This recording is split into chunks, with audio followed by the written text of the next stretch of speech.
Hello and welcome to Cooking the Books with Heather. Today we are working again from the Poole's Diner cookbook, and we are going to be making challah bread pudding with whiskey, apples, and creme fraiche. There's not really a picture in here of this, so you'll see pictures of mine when it's done. One thing I want to say is we are putting everything together for this tonight, and then we're going to bake it on Friday. It's Wednesday. Friday we have a potluck, and we're going to take this to the potluck. And so this was the way that we could do this and film it and be ready for the potluck. So what I'm going to be doing is cutting up the challah bread. I just got this from the grocery store, and I'm going to put it back into its bag. It should be fine. And then we're going to make the custard mixture, and we're going to just store that in the refrigerator until the time that we're going to use it. Again, should be fine. And we'll show you some pictures. I won't be around that day to cook it, so my husband will be doing that. My lighting and sound and video editor, he'll also be cooking on this one. So you'll probably see some pictures, maybe a little bit of video of that. We'll see if we have to do a voiceover. So the first thing I'm gonna do is just slice this bread into 1-inch cubes. You can probably have it sliced, but I don't know if they can slice it that large, so I didn't ask them to slice it.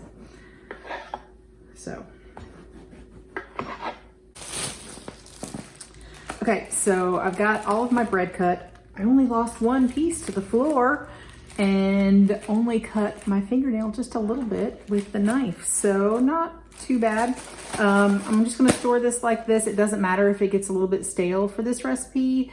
The custard will rehydrate it and all that kind of stuff, so it'll be fine. And in fact, I think the recipe says it can be stale or not somewhere in the recipe. So I'm just gonna put this to the side. Now we're gonna make the custard for this. I've got all the ingredients for the custard here, ready to go. So we have some eggs, and we're gonna start with those.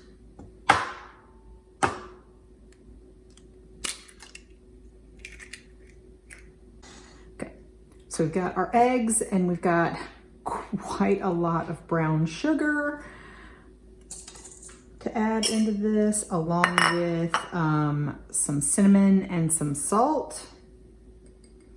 Already all measured out. And just a reminder, if I can find the recipe somewhere on the internet, I'll put a link to that below. Otherwise, I'm not gonna give you the exact ingredients because it's not my recipe. So, or the exact amounts.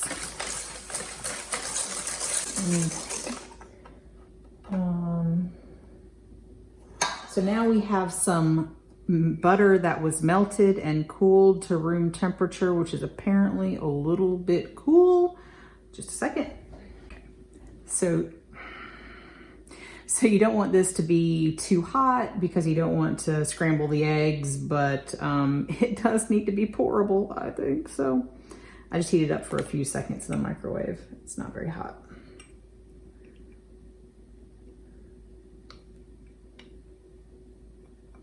All right, whisk that in.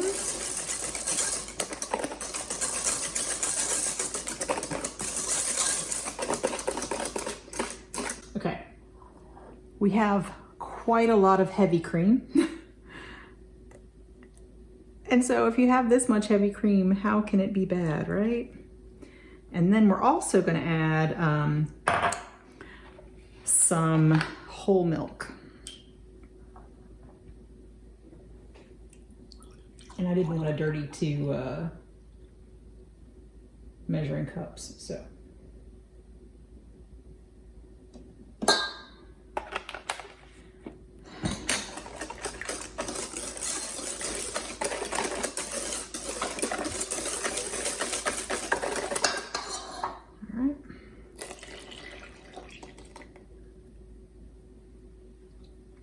And that is it.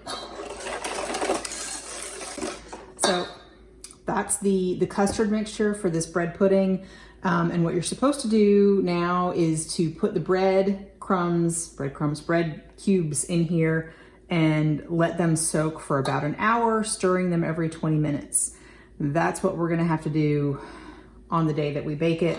But I think we'll be okay with this. We'll probably maybe need to let it come up a little bit, warm up a little bit from refrigerator temperature. I'm curious as to whether the butter will sort of rise to the top or if it'll stay all mixed, but I'm just gonna put this into a plastic container in the refrigerator.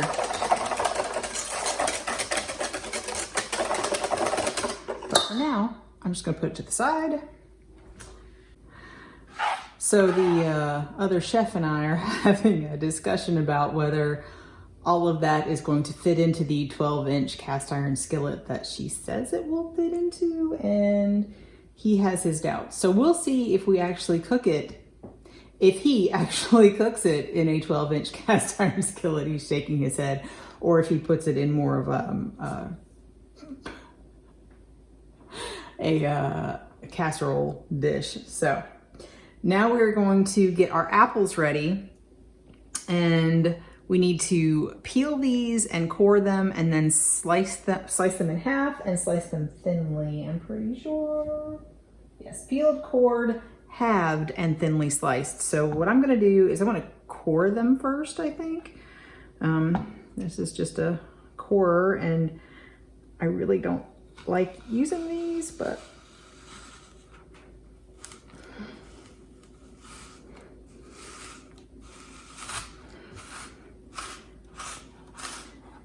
okay.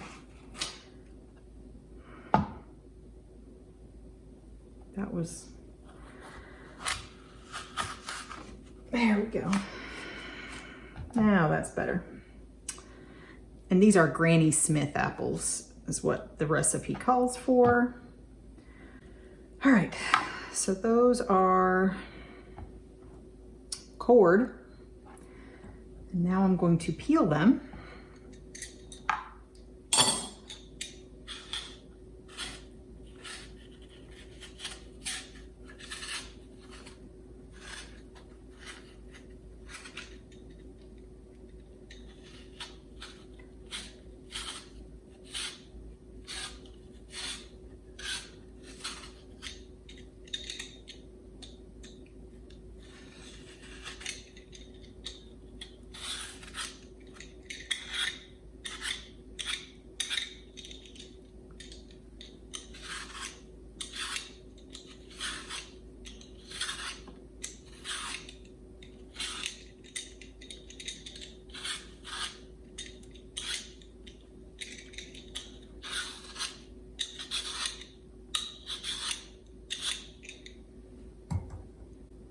Peeled all the apples. That took a little while. Now I'm going to halve them and thinly slice them like that. I'm just going to do that with all of them.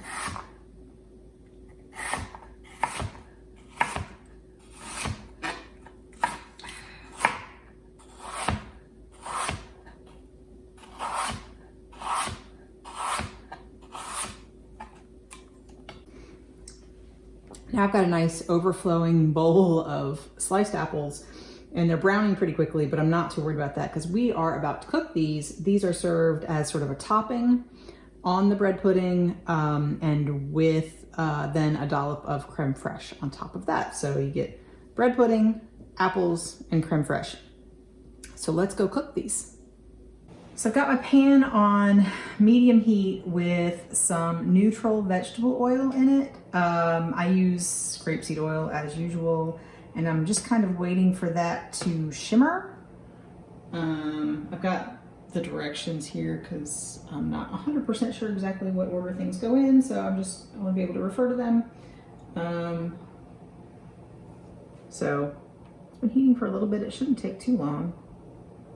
I think it's okay. And what we're going to do is add about half of the butter in the recipe, or in this part of the recipe, and let that mix and melt and go until it gets kind of starting to brown and smelling nutty.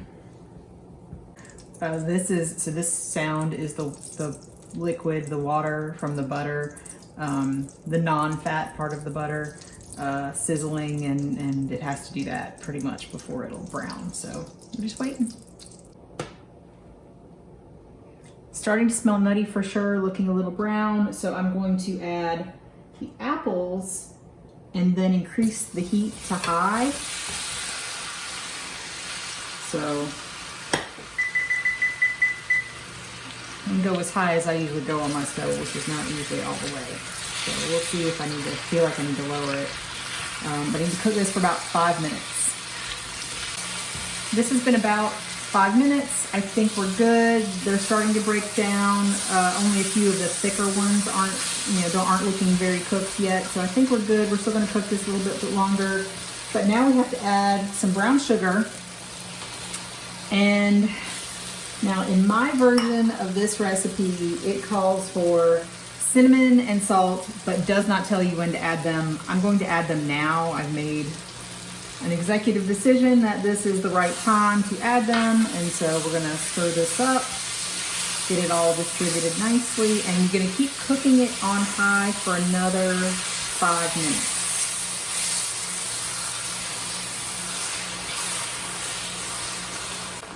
I'm going to resist the urge to turn the heat down, even because it all worked out fine the first time, so we're going to keep it like this.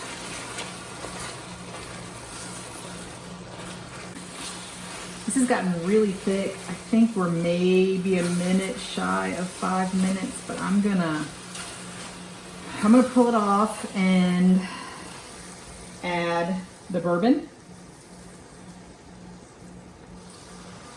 I'm supposed to now swirl it to combine. I'm gonna stir it a little bit.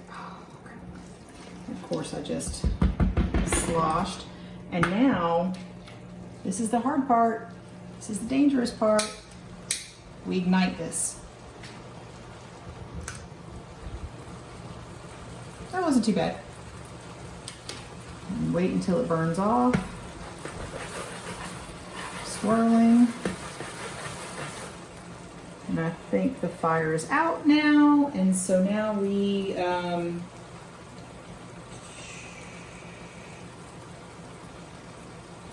remove it from the heat and add the rest of the butter and swirl until it melts.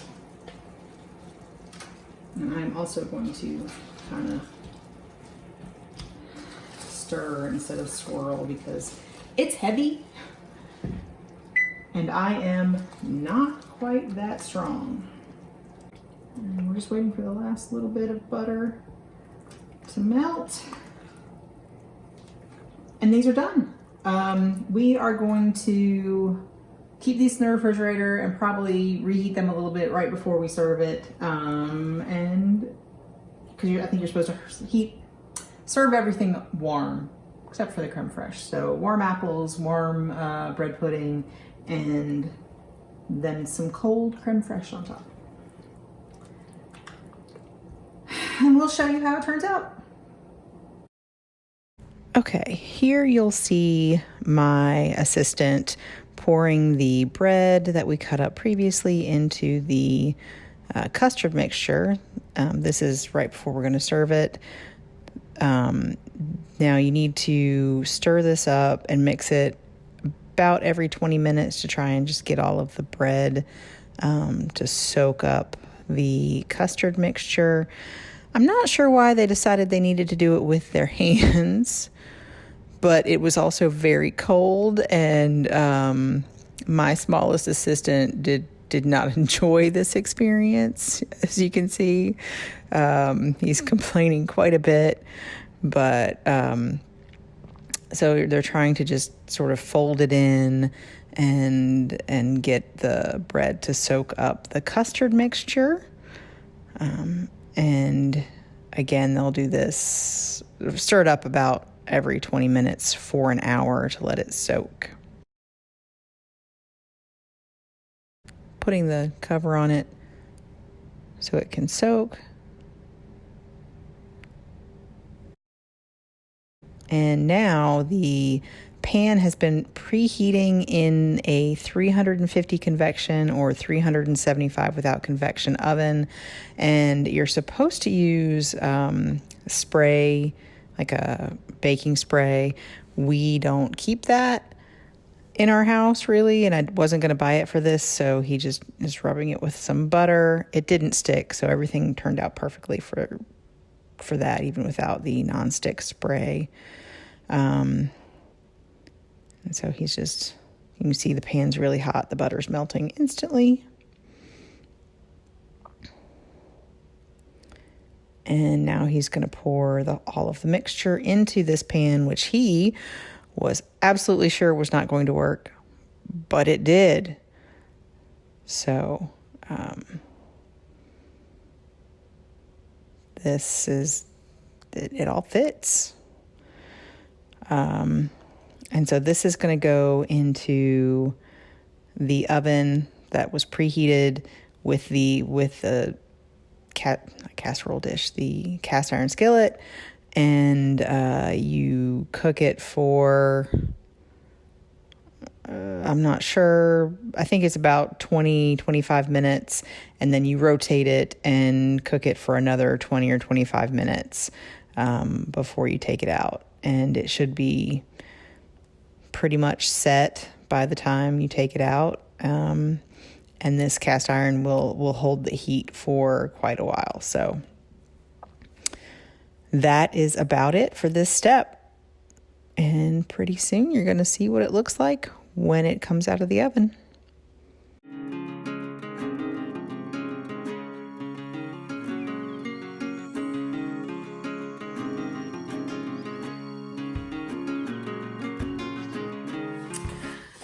On this episode of Cooking the Books with Heather, we made challah bread pudding with whiskey, apples, and creme fraiche. And as a reminder, we've made creme fraiche before from the book, and I'll put the recipe down below. You can always substitute sour cream or buy creme fraiche and use that. But so this recipe was really not too bad, not too hard. We sort of separated it out into like doing the custard and cutting everything up and getting ready for it one night, and then actually baking it the next day or a couple days later. Anyway, because life and timing. So everything worked pretty much as she said it would, so that's good. Just needed a cast iron skillet, a 12-inch cast iron skillet. But if you don't have one of those, I'm sure you could bake it in any sort of baking dish that you have, and that would work fine. There's a lot of sugar and a lot of cream in it, but it was absolutely delicious. We really, really enjoyed this recipe. And it was definitely something that I feel like we could make again and probably will make again. So, my kids didn't like it. I talk about them every time, but they don't particularly like a bread pudding. And my daughter, who loves apples, does not like cooked apples. So they tasted it. It was fine. Whatever, the adults loved it. And yeah, I would certainly suggest, while it's apple season in the winter, when you're looking for a nice warm dessert to help heat you up, keep you warm, this is a great option. So I hope you enjoyed watching me and my helpers cook this today. And if you did, please hit the like button and subscribe, and come back next week and watch me cook something else.